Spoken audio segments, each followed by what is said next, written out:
কখনো কখনো অন্ধকারের সাথে লড়াই করার জন্য আমরা প্রদীপ জ্বালাই। এতে প্রথমে সলতে রাখি, তারপর তেল ঢালি, তারপর আগুন জ্বেলে এটা প্রজ্বলিত করি। তারপর একটা সময় আসে যখন এই প্রদীপ নিভে যায়। কারণটা কি? কারণ কি এটা যে প্রদীপের প্রকাশমান হওয়ার ক্ষমতা সমাপ্ত হয়েছে? না।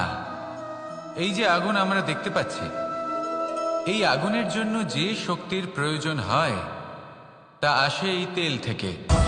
যদি এই তেল সমাপ্ত হয়ে যায় তাহলে এই প্রকাশ তাও সমাপ্ত হয়ে যায়। আর আমাদের জীবনে এই তেল হলো আমাদের কর্ম, আর এই আগুন আর এর দ্বারা উৎপন্ন হওয়া প্রকাশ আমাদের ভাগ্য। যত আমাদের কর্ম ক্ষীণ হতে থাকবে, আমাদের ভাগ্য সৌভাগ্য কোথাও না কোথাও লুপ্ত হয়ে যাবে। যে উজ্জ্বল ভবিষ্যৎ আমরা চাইছি তা কখনো লাভ করতে পারবো না যদি কর্ম না করি। ঠিক যেমন তেল ছাড়া অগ্নি উৎপন্ন হয় না, তেমনি কর্ম ছাড়া সৌভাগ্য হয় না। আর যেমন কর্ম তেমন ভাগ্য। তাই সবসময় কর্ম করতে থাকুন, কর্ম করা থামাবেন না। আর আমার সাথে ভালোবেসে বলুন, রাধা রাধা। জীবনে তিনটি বিষয় আছে, তিনটি বস্তু আছে, তারা যেন আপনাকে কখনো বশে না করে নিতে পারে। প্রথম হলো ধন। ধন যতক্ষণ আপনি ব্যবহার করতে থাকেন, যতক্ষণ তা আপনার কাজে আসছে, ততক্ষণ ঠিক আছে, এই ধন আপনার কাছে অমৃত। কিন্তু যখন এই ধন আপনাকে ব্যবহার করতে শুরু করে, বুঝে যাবেন যে আপনার পতনের সময় শুরু হয়েছে। দ্বিতীয় বিষয়, ফেলে আসা অতীত। যাই করুন, আপনি অতীত পাল্টাতে পারবেন না, আর এই সত্যিটা আপনিও জানেন। কিন্তু তাও এর বশবর্তী আমরা হয়ে পড়ি। আর যখন তাই হয়, তখন এই সংসারে আমরা যেখানেই যাই না কেন, ভিন্ন ভিন্ন ধরনের মানুষ হয়, যাদের চিন্তা ভাবনা এবং দৃষ্টিভঙ্গি ভিন্ন ভিন্ন প্রকারের। যদি এদের বশবর্তী আপনি হয়ে পড়েন, তাহলে কেউ বলবে এটা করো, এটা ভালো। কেউ বলবে এটা করো না, ওটা করো, ওটা ভালো কাজ। কেউ বলবে এই দুটোই করো না, অন্য কিছু করো। এই কথাগুলিতে আপনি এতটাই জড়িয়ে পড়বেন যে আপনি লক্ষ্যভ্রষ্ট হয়ে পড়বেন। তাই এই তিন বিষয় থেকে সাবধানে থাকবেন। যদি কোনো কিছু বশ করতে হয়, তাহলে আপনাকে বশ করতে হবে আপনার আজকে, নিজের বর্তমানকে। এটা খুব প্রয়োজনীয়। এটা ভাববেন যে এই সময়ের সদ্ব্যবহার আমি কিভাবে করব, সময়কে শাসন কিভাবে করব, ওই কর্ম কিভাবে করব যাতে ভবিষ্যতে কখনো আমার আফসোস না হয়, বরং এই সংসার আমাকে নিয়ে গর্ব করবে, সেই কর্ম করুন। আর যখন আপনি এটা শিখে নেবেন, তখন আপনি নিজেই নিজেকে প্রকৃত অর্থে ভাগ্যশালী করে তুলবেন। আসুন আমার সাথে ভালোবেসে বলুন, রাধা রাধা। অনেক সময় আমরা কারোর নীরবতাকে তার দুর্বলতা ভেবে বসি। হতেই পারে সেই ব্যক্তি উত্তর দিতে চাইছেন না, হতে পারে অন্য কোনো কারণ আছে যা আমরা বুঝতেই পারছি না। সেই জন্য তাকে দুর্বল ভেবে নেওয়া অনুচিত। দেখতে গেলে এই বিশাল সমুদ্র এও কিন্তু নীরব, শান্ত হয়। কিন্তু যখন সে রুদ্র মূর্তি ধারণ করে, তখন কি হয়? সমগ্র সংসারকে বিনাশের পথে নিয়ে যায় এই সমুদ্র, প্রলয় সৃষ্টি করে। সেই জন্য কারোর সহ্য শক্তিকে দুর্বলতা বলে মনে করবেন না। কারণ যদি এই নীরবতা নিজেকে ভেঙে বেরিয়ে আসে, তাহলে তা বিনাশের সমস্ত সীমা পার করে যেতে পারে। তাই এই নীরবতাকে সবসময় বুঝুন, সবসময় একে সম্মান করতে শিখুন। আর আমার সাথে ভালোবেসে বলুন, রাধা রাধা। কখনো কোনো চাতক পাখিকে দেখেছেন? কথায় আছে যে বছরে মাত্র একবার সে তার তৃষ্ণা মিটিয়ে থাকে, আর তাও আকাশে ভেসে থাকা মেঘের দ্বারা ঘটানো বৃষ্টির জলের ফোঁটা থেকে। আর কোথাও থেকে সে তার তৃষ্ণা পূরণ করে না। সারা বছর সে নিদারুণ গরম সহ্য করে, তীব্র শীতও সহ্য করে, শুধু এই আশা নিয়ে যে বছরে একবার অন্তত সেই মেঘের ঘন ঘটা হবে, বৃষ্টি হবে। আর সেই বিশ্বাস যে বছরে একবার সেই মেঘ আসবে তৃষ্ণা নিবারণ করতে। যেমন দেখুন, একটা সূর্যমুখী ফুল সারা রাত অন্ধকারের সাথে যুদ্ধ করে, কারণ তার বিশ্বাস যে ভোরবেলায় সূর্য তাকে অবশ্যই দর্শন দেবেন। সেটাও বিশ্বাস ছিল যার উপর ভরসা করে মনু একটা নৌকা নিয়ে বেরিয়ে পড়েছিলেন এবং সমস্ত সৃষ্টিকে প্রলয়ের হাত থেকে বাঁচিয়েছিলেন। সেটাও ছিল ভালোবাসার প্রতি বিশ্বাস, যার উপর ভরসা করে বানর এবং ভাল্লুক সেনা নিয়ে শ্রীরাম আক্রমণ করেছিলেন সমস্ত বরদানপ্রাপ্ত অসুরগণ এবং রাক্ষসগণের লঙ্কায় এবং জয় লাভ করেছিলেন। এই বিশ্বাসই হলো এই বিশ্বের আশা। বিশ্বাস রাখুন যে আপনি হলেন সর্বশ্রেষ্ঠ এবং শুধুই নিজের কর্ম করতে থাকুন। এই বিশ্বাসের আশাই আপনাকে প্রতি মুহূর্তে বল প্রদান করবে। এ হলো আমার বিশ্বাস। আসুন আর আমার সাথে ভালোবেসে বলুন, রাধা রাধা। যোগাসন। যোগাসনে আসন অত্যন্ত গুরুত্বপূর্ণ। এবার আমি বলবো সবথেকে শ্রেষ্ঠ আসন কোনটি। আশ্বাস। নিজেকে আশ্বস্ত করতে থাকুন যে আমি আছি, সব ঠিক হবে, যা হচ্ছে ভালোর জন্য হচ্ছে। এই আশ্বাস আপনাকে জীবনে এমন ধনাত্মক বিশ্বাস দেবে যে আপনি বড় বড় সমস্যার সমাধান করতে পারবেন। এবার যদি কথা বলি সবথেকে কঠিন সময়ের, তাহলে সেটা হলো বিচ্ছেদের। যা মা সীতাকে সহ্য করতে হয়েছে শ্রীরামের জন্য, রাধা কৃষ্ণকেও সহ্য করতে হয়েছে। যে ব্যক্তি বিচ্ছেদের সময় সঠিক পথে চলে এসেছে, সে জীবনে অনেক শ্রেষ্ঠ স্থানে অবশ্যই পৌঁছতে পারবে। এবার যদি কথা বলি সবথেকে জরুরি এবং গুরুত্বপূর্ণ সময়ের, তাহলে সেটা হলো সংযোগ। সকলকে সাহায্য করতে থাকুন। আপনি অন্যদের সাহায্য করে তাদের যত আনন্দ দিতে পারবেন, ততটাই আনন্দ আপনারও জীবনে অবশ্যই আসবে। আসুন আর আমার সাথে ভালোবেসে বলুন, রাধা রাধা। সংসারে সকলে উঁচুতে উঠতে চায়, কেউ নত হতে চায় না। সবাই এটা মনে করে যে নত হওয়ার অর্থ হলো তাদের আত্মসম্মান এবং অহংবোধের বিরুদ্ধাচরণ করা। তাদের মনে হয় যে যদি আমরা নত হই, সংসার আমাদের দুর্বল মনে করবে, তাদের শৌর্য এবং তাদের ব্যক্তিত্বের অপমান হবে। কিন্তু এটা কি সত্যি? প্রত্যেকবার নত হওয়ার অর্থ কি সম্মানহানি হওয়া? কখনোই নয়। আপনি নিজের জীবনকেই দেখে নিন।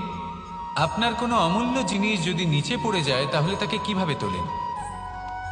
সেই বস্তুকে তোলার জন্য আপনাকে নত হতেই হবে। আপনি বড়দের আশীর্বাদ কিভাবে লাভ করেন? আপনি নত হয়ে তবেই তাদের আশীর্বাদ লাভ করতে পারেন, তাই না? ভেবে দেখুন, আপনি একটা পথে হাঁটছেন। আপনি দেখতে চাইছেন যে আপনি সঠিক পথে হাঁটছেন কিনা, পায়ের নিচে কাঁটা পড়ে আছে কিনা। কিভাবে দেখবেন? আপনাকে সেই মাথা নত করেই দেখতে হবে। এর অর্থ কি? অর্থ খুব সহজ। প্রত্যেকবার নত হওয়া অনুচিত নয়, সেটা কোনোভাবেই সম্মানহানি নয়। পরিস্থিতি অনুসারে এবং যেখানে প্রয়োজন, আপনি নত হতে শিখে গেলে আপনি অনেক কিছুই লাভ করতে পারবেন। জ্ঞান, মান, গুণ, বিশ্বাস। সেই জন্য প্রয়োজন এবং পরিস্থিতি অনুসারে নত হতে শিখুন। এতে অনুচিত কিছুই নেই। আত্মসম্মান থাকা অত্যন্ত প্রয়োজনীয়, কিন্তু তা যেন কখনো অহংকারে পরিণত না হয়। এই বিষয়ে অবশ্যই নজর রাখবেন এবং আমার সাথে ভালোবেসে বলবেন, রাধা রাধা। আমাদের জীবনে অনেক ধরনের ব্যক্তি এসে থাকেন। কেউ কেউ আমাদের সাথে থেকে যান, কেউ আমাদের থেকে দূরে চলে যান। কেউ ভালো মানুষ হন, কেউ খারাপ মানুষ। কিন্তু আমরা সবসময় সেই সময়টাকে নিয়ে দুঃখ প্রকাশ করি যখন আমাদের জীবনে কোনো খারাপ ব্যক্তি প্রবেশ করেন। তারা আমাদের খারাপ অনুভূতি দেন, দুঃখ দেন, কষ্ট দেন। আমরা সবাই তাকে ভালো মন্দ কথা বলি। কিন্তু কেন? এমন বিভিন্ন ধরনের মানুষ, খারাপ মানুষ, ভালো মানুষ, সবার জীবনেই আসেন এবং সকলকেই একটা অমূল্য শিক্ষা দান করে যান। এবার আপনি নিজেই ভেবে দেখুন, জীবনে যখন প্রথমবার আপনি আগুন স্পর্শ করেছিলেন, তখন আপনি একটা শিক্ষা লাভ করেছিলেন যে আমাকে আগুনের থেকে একটু দূরে থাকতে হবে। তারপর আস্তে আস্তে আপনি শিখলেন যে কিভাবে এই আগুনকে নিয়ন্ত্রণে রাখতে হবে। তারপর আপনি শিখলেন যে কিভাবে নিজের জীবনে তাকে প্রয়োগ করতে হবে, তা সে অন্ধকারে প্রকাশ লাভ করার জন্য হোক বা খাবার বানানোর জন্য। সেইভাবেই কোনো খারাপ ব্যক্তি যখন আপনার জীবনে আসে কোনো শিক্ষা দিয়ে যান, তার প্রতি কৃতজ্ঞ থাকুন। তার বিষয় খারাপ ভাবার বা খারাপ অনুভূতি নিয়ে থাকার কোনো প্রয়োজন নেই। সেই শিক্ষা লাভ করুন, ইতিবাচক মনোভাব নিয়ে জীবনের সামনে এগোতে থাকুন।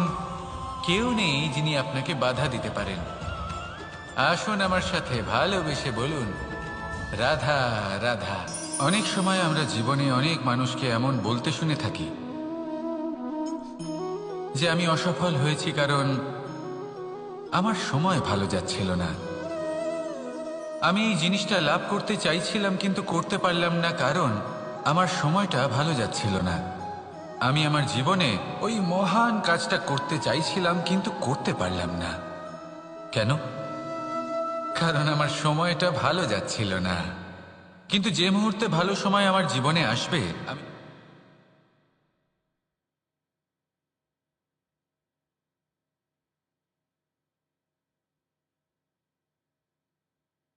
একজন মালিকে দেখুন, সে প্রত্যেক দিন গাছের সেবা করে, তাকে জল দেয়, তার যত্ন আত্তি করে। কেন? প্রত্যেক দিন সেই গাছ ফল দেয় না। সঠিক সময় এলে তবেই সেই গাছ ফল দেয়, কিন্তু প্রত্যেক দিন মালি তার সেবা করে, তাকে যত্ন করে। শুধুমাত্র তখন করে না যখন সেই গাছ ফল দিতে সক্ষম। আর যদি মালি গাছের যত্ন প্রতিদিন না করে তাহলে হয়তো সেই গাছ ফল দিতেই পারবে না। এটাই হলো আমাদের জন্য একটা শিক্ষা। যখন সময় আমাদের জন্য অপেক্ষা করে না, তখন আপনি সময়ের জন্য কেন অপেক্ষা করছেন? ভালো সময়ের জন্য অপেক্ষা করবেন না। ভালো এবং শুভ কর্ম দ্বারা ভালো সময়কে নিজের কাছে টেনে আনুন। নিরন্তর কর্ম করুন, পরিশ্রম করতে থাকুন। শুভ সময় আপনা থেকেই আপনার কাছে আসবে। আসুন আমার সাথে ভালোবেসে বলুন, রাধা রাধা। জীবনে এমন কিছু কাজ রয়েছে যা আমাদের কখনোই করা উচিত নয়, যেমন আশা করা। যদি আপনি আশা করেন আর আপনার আশা পূর্ণ না হয়, আপনি খুবই কষ্ট পাবেন। এবার আপনি যদি প্রতীক্ষা করেন, করতেই থাকেন, আর সেই ব্যক্তি যদি না আসে তাহলেও খুব কষ্ট পাবেন। আর হলো তুলনা। আপনি যদি তুলনা করতে যান তাহলে এটাই ভাববেন যে হয় আমি বা অন্য কোনো ব্যক্তি, এই দুজনের মধ্যে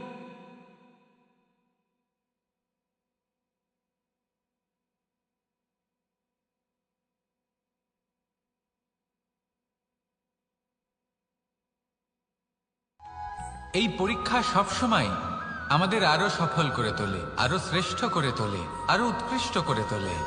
আসন্ন মহাসংগ্রামের জন্য আমাদের প্রস্তুত করে তোলে এই পরীক্ষা। তাই এই পরীক্ষার থেকে কখনোই পালাবেন না, এর সম্মুখীন হন। আর হলো কর্ম। কর্ম করা কখনোই বন্ধ করবেন না। তুলনা করার বদলে কর্ম করুন, প্রতীক্ষা করার বদলে কর্ম করুন, আর আশা করার বদলে কর্মই করুন। জীবন সফল হয়ে যাবে। দেখুন, সবার শেষে সত্যি বলতে এই কর্ম আর এই পরীক্ষা, এই দুই আমাদের জীবনকে সুখী করে তুলতে পারে। আসুন আর আমার সাথে ভালোবেসে বলুন, রাধা রাধা।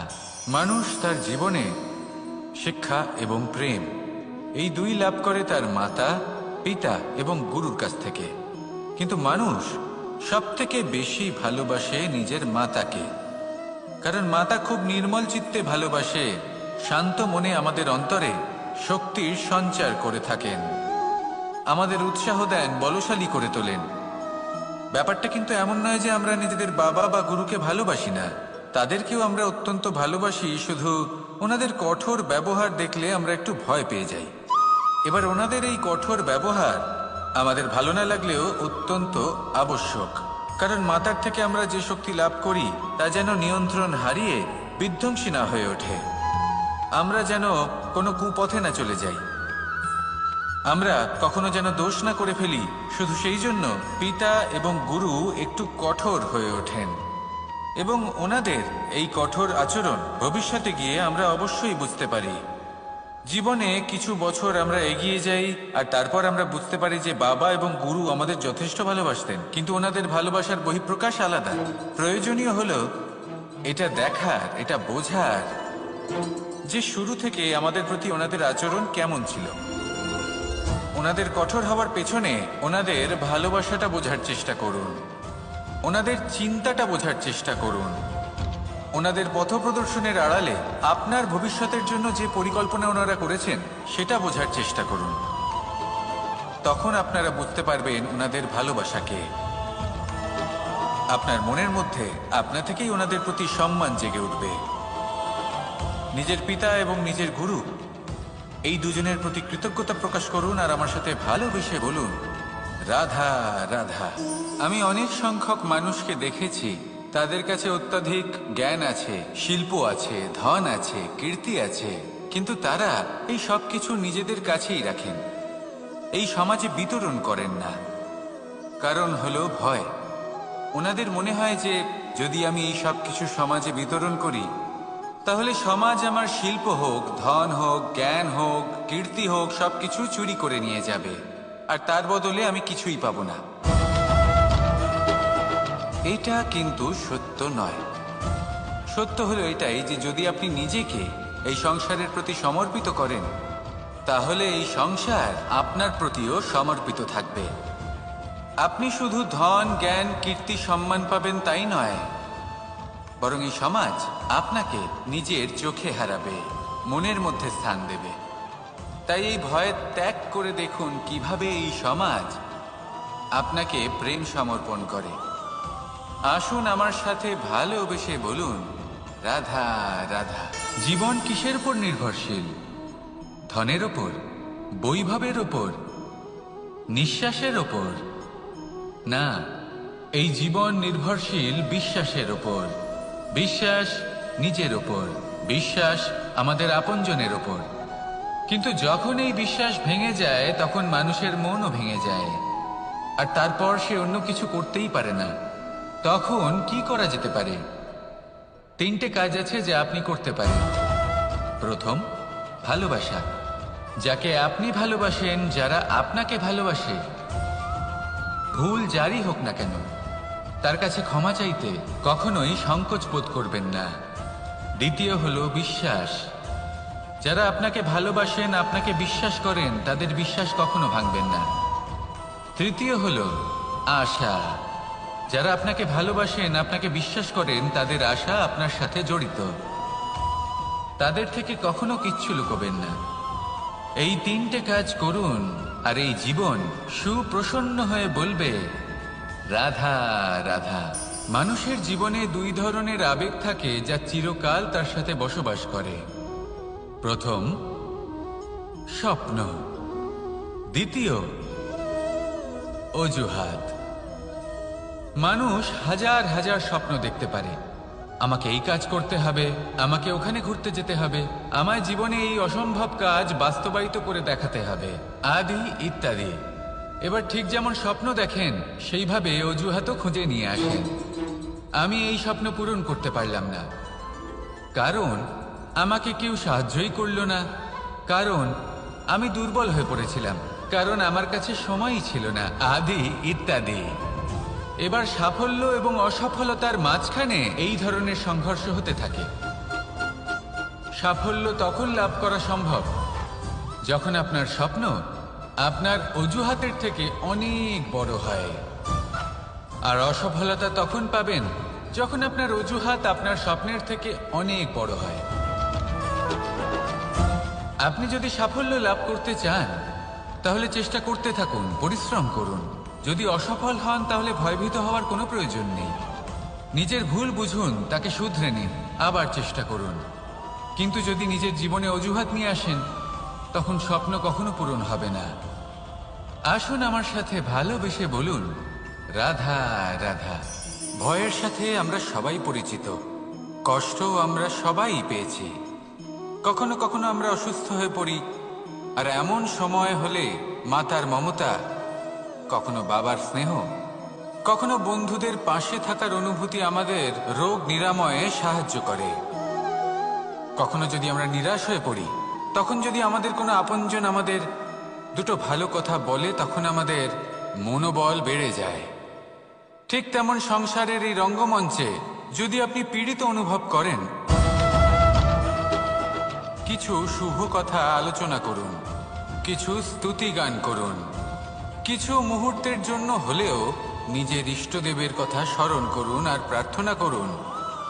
সাহস বাড়বে, শক্তিও বৃদ্ধি পাবে এবং সামনে এগিয়ে চলার পথও দেখতে পাবেন।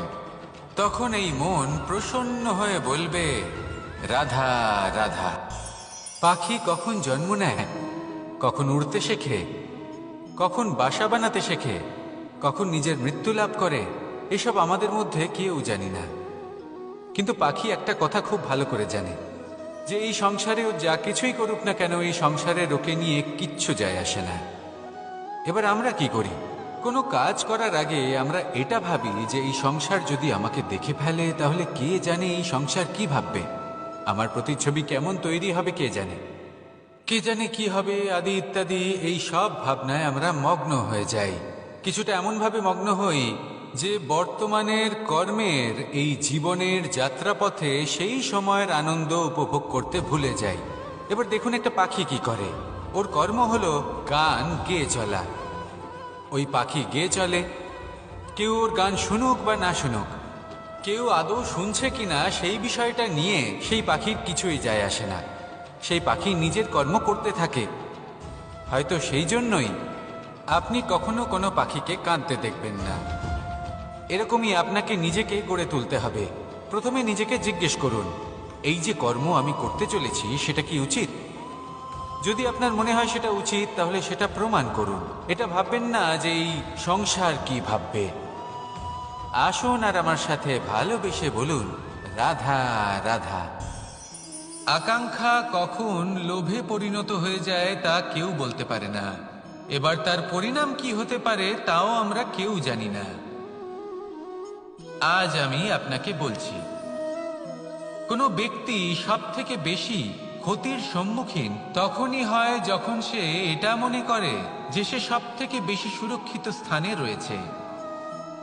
সে ভাবে যে সে সেখানে সুরক্ষিত রয়েছে। সে